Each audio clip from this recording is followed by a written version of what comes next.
कुछ भी न साथ होगा। दो गज कफन का टुकड़ा तेरा लिबास होगा। जाएगा जब यहाँ से कुछ भी न साथ होगा। दो गज कफन का टुकड़ा तेरा लिबास होगा। जाएगा जब यहाँ से।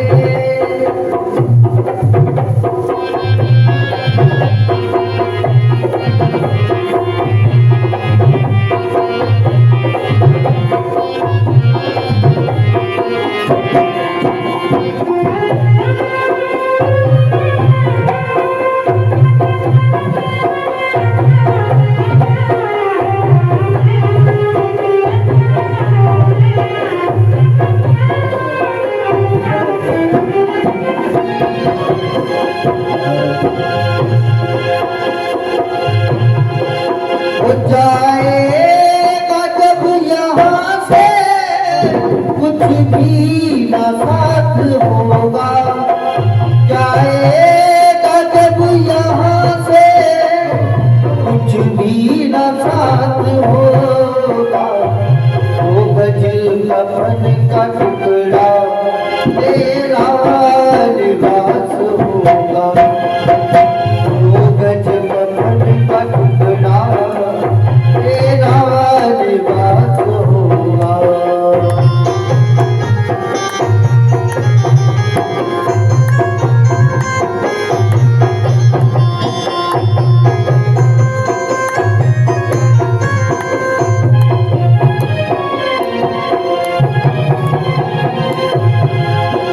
कांधे पे धर ले जाए परिवार वाले तेरे। कांधे पे धर ले जाए परिवार वाले तेरे। यमदूत ले पकड़ कर डालेंगे घेरे तेरे। यमदूत ले पकड़ कर डालेंगे घेरे तेरे। पीटेगा छाती अपनी, पीटेगा छाती अपनी। कुनबा उदास होगा। दो गज कफन का टुकड़ा तेरा लिबास होगा। जाएगा जब यहाँ से कुछ भी न साथ होगा। वो गज तेरा लिबास होगा।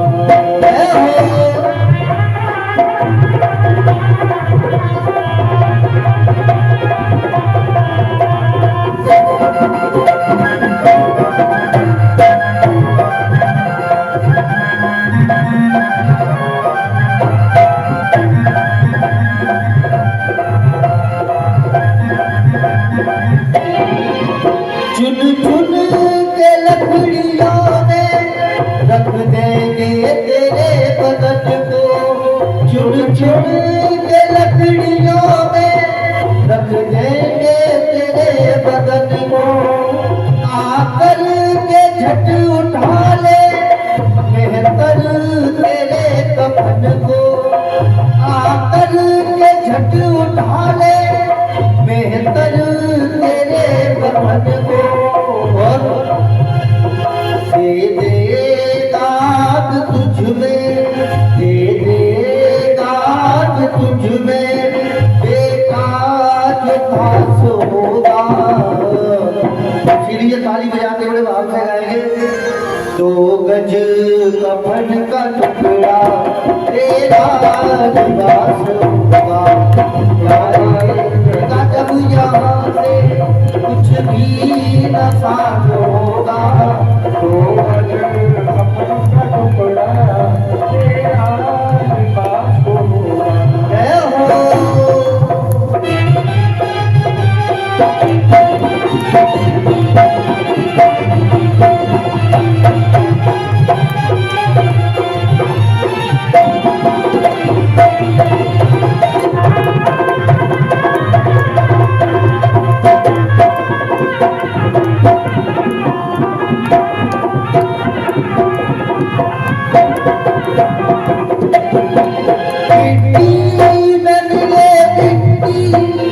बाकी तो खाक होगी मिट्टी में मिले मिट्टी, बाकी तो खाक होगी सोने सी तेरी काया जल कर के राख होगी, सोने सी तेरी काया जल कर के राख होगी।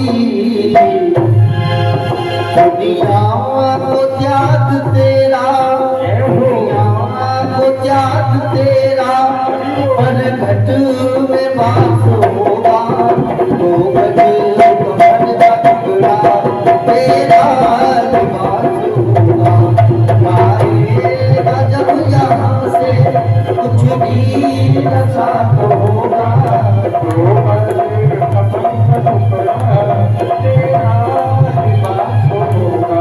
जय हो।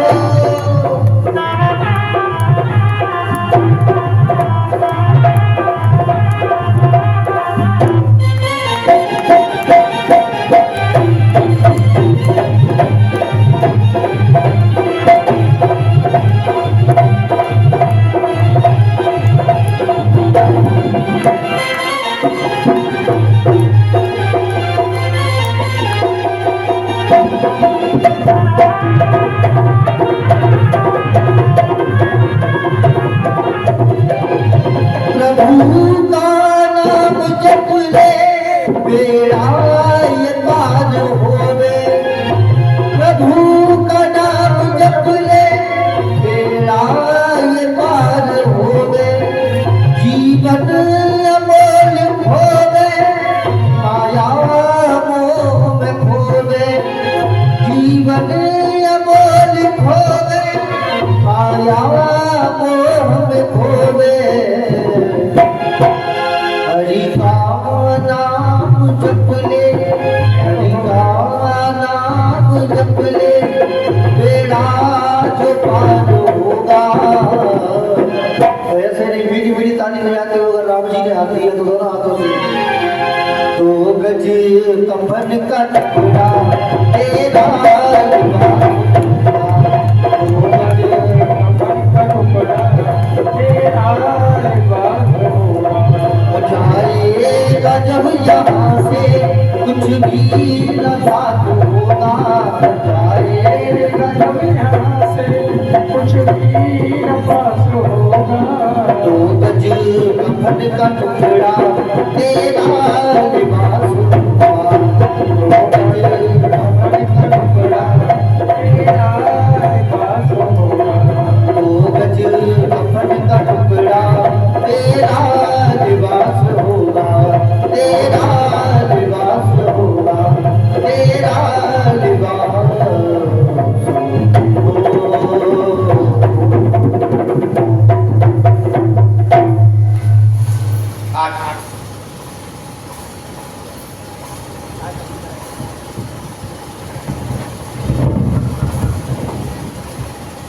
गोबर जी अपने पिता आत्मदेव के लिए समझा रही है। महाराज यहाँ क्या लेकर के आए और क्या लेके जाएंगे? 2 गज कफन का टुकड़ा तेरा लिबास होगा। तो किस लिए रो रहे हैं? कसम पुत्र के लिए रो रहे हो कि धन के लिए रो रहे हो? जो कुछ साथ में आया ही नहीं है वो जाएगा नहीं, फिर क्यों रोना? तो महाराज क्या करें कि तुम तो विद्वान हो। गोपर जी कह रहे हैं आप तो विद्वान हैं, आप तो भगवान के भागवत के 10वें स्कंद का पाठ करो, भगवान की बाल लीला का चिंतन करो। अंतमति स्वागति, मरते समय मर जहाँ जाता है वही अगला जन्म प्राप्त होता है। इसलिए भगवान के चरणों में अपने मन को लगा। जन्म जन्म मोर जतन कराही वो अंतराम कयावत नहीं। भगवान का नाम लेने से ही जीवन के सारे पाप भस्म हो जाते हैं, उस कल्याण हो जाता है, जीवन का उद्धार हो जाता है। जब इस प्रकार से कहा आत्मदेव के लिए ज्ञान हो गया, विवेक जागृत हो गया, घर को छोड़ करके आत्मदेव जंगल में चले गए और जंगल में 10वें स्कंद भागवत का पाठ किया, भगवान की बाल लीलाओं का चिंतन किया, मन भगवान के चरणों में लगाया और सदगति को प्राप्त हो गए, आत्मदेव का उद्धार हो गया। जीवन में जो भजन किया है, जीवन में जो दान दिया है, ये कभी व्यर्थ नहीं जाता है। जो हम दान करते हैं, जो हम सेवा करते हैं, जो हम भजन करते हैं, जो सत्संग करते हैं, जब हमारा अंतिम समय आता है तो वही पुण्य हमारा प्रकट हो जाता है। आत्मदेव का गोकर्ण के रूप में पुण्य प्रकट हुआ, उसे सद्बुद्धि प्राप्त हुई, सन्मार्ग प्राप्त हुआ, आत्मदेव का उद्धार हो गया। अब धुंधकारी आ गया, पिताजी अब घर पे नहीं थे तो माताजी के पास, धुंधली देवी के पास। माताजी से कहा मुझे धन दे दो। अरे बेटा मेरा धन तूने सब नष्ट कर दिया, मेरे पास धन नहीं है। तो धुंधकारी अपनी माता की पिटाई करने लगा। जो व्यक्ति व्यसनी होते हैं उनके अंदर संस्कार नहीं होते, किनको पीटना चाहिए, किनको डांटना चाहिए, किनको नहीं डांटना चाहिए, ये संस्कार से प्राप्त होते हैं। महाराज अपने माता की पिटाई करने लगा। जिस जननी ने जन्म दिया है, मां से बढ़कर के संसार में कोई दुनिया में देवता नहीं है। सबसे बड़ा देव है तो पृथ्वी पे मां है। मां ही ब्रह्मा है, मां ही विष्णु है और मां ही शिव है। क्योंकि ब्रह्मा सृष्टि को बना उत्पन्न करते हैं, विष्णु भगवान पालन पोषण करते हैं और शंकर भगवान संहार करने वाले देवता हैं। तो महाराज तीनों देवता अलग अलग हैं, लेकिन मां के अंदर तीनों देवताओं की शक्ति विराजमान है। ब्रह्मा उत्पन्न करते हैं तो हमको जन्म किसने दिया? मां ने जन्म दिया है।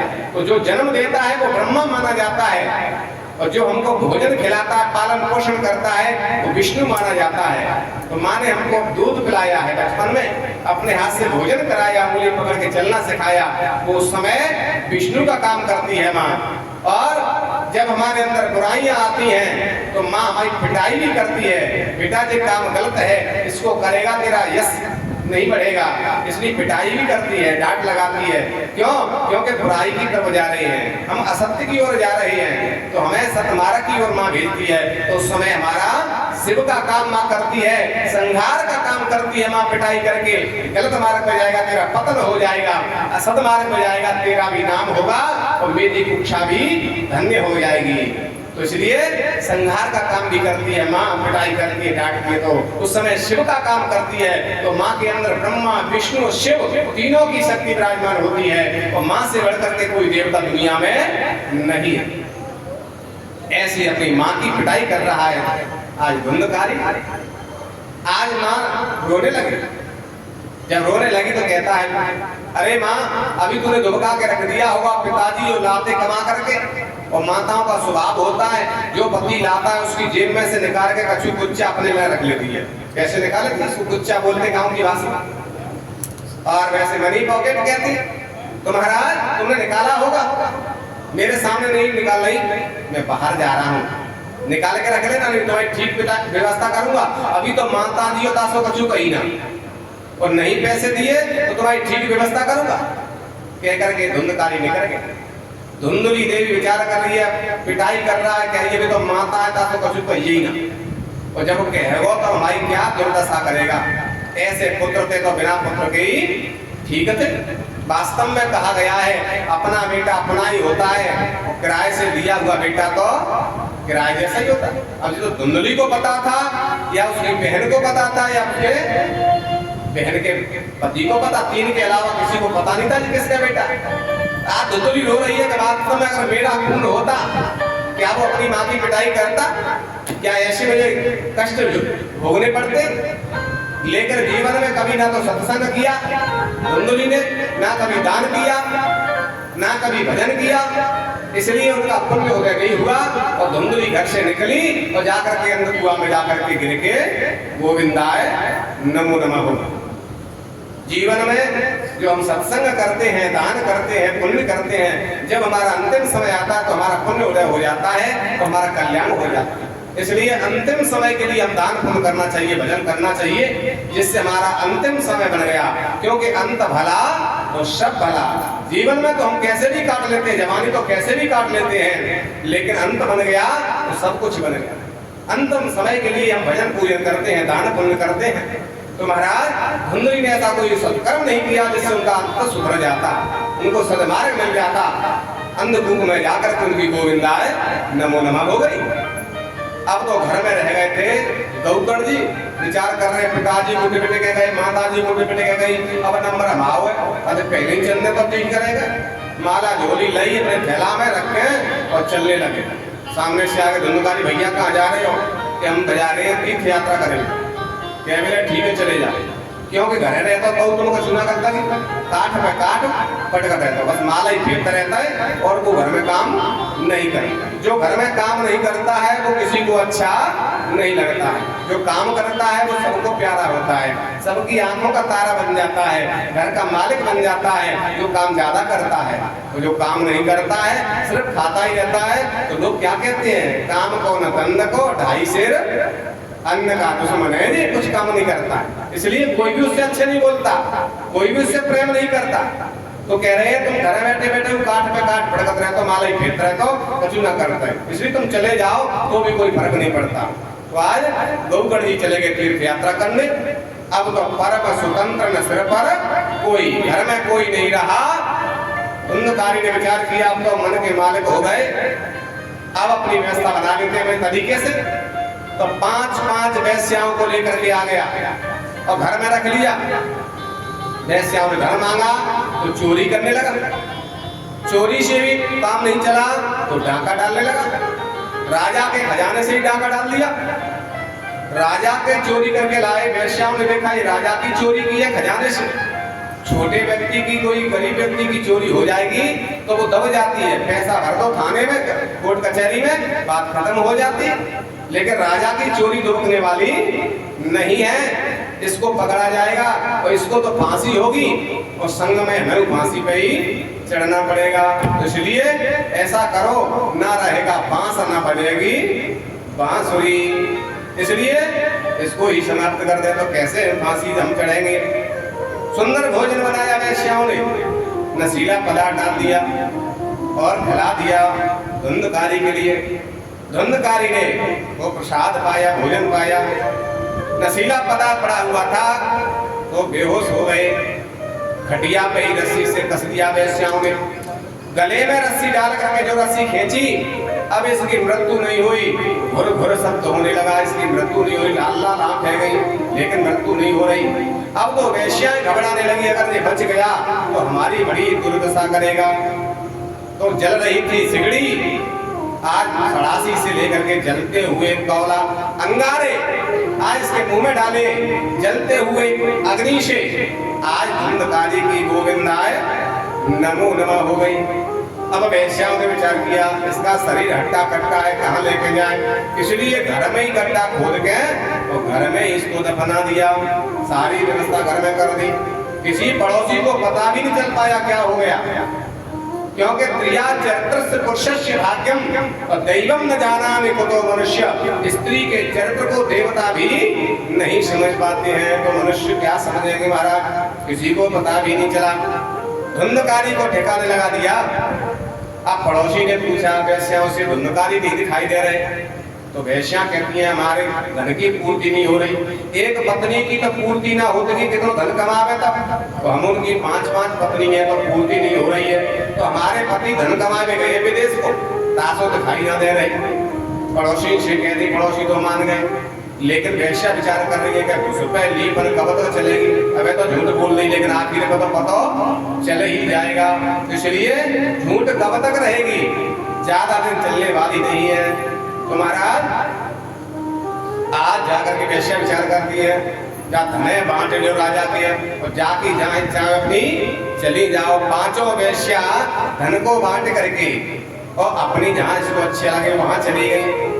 अब वो प्रेत बन गया, जिसको फांसी लगा के जिसकी मृत्यु हो, आग से जिसकी मृत्यु हो, जल में डूब के जिसकी मृत्यु हो, एक्सीडेंट में जिसकी मृत्यु हो, सर्प के डसने से जिसकी मृत्यु होती है, उसका उद्धार नहीं होता है, वो प्रेत योनि को चला जाता है, अधोगति को चला जाता है, प्रेत बन गया। अब 12 वर्ष हो गए, इनके भाई को पता चला मेरे भाई धुंधकारी को वेश्या ने मार दिया है। तो इसने गौकर्ण जी ने गया में जाके उनके लिए पिंडदान किया, बद्रीनाथ में जाकर के ब्रह्म कपाली करी है अपने भाई के उद्धार के लिए। और 12 वर्ष के बाद लौट करके आए तो जो गांव था वो बिल्कुल खाली हो गया था, उजर हो गया, क्योंकि प्रेत ने पूरा गांव खाली कर दिया। आसपास के 12 गांव तक खाली हो गया था। आज विचार करने लगे अपने घर में आकर के, खंडर जो पड़ा था उसमें आकर झार पहुंच के बैठ गए, भजन करने लगे। रात्रि में दौड़ के जाओ।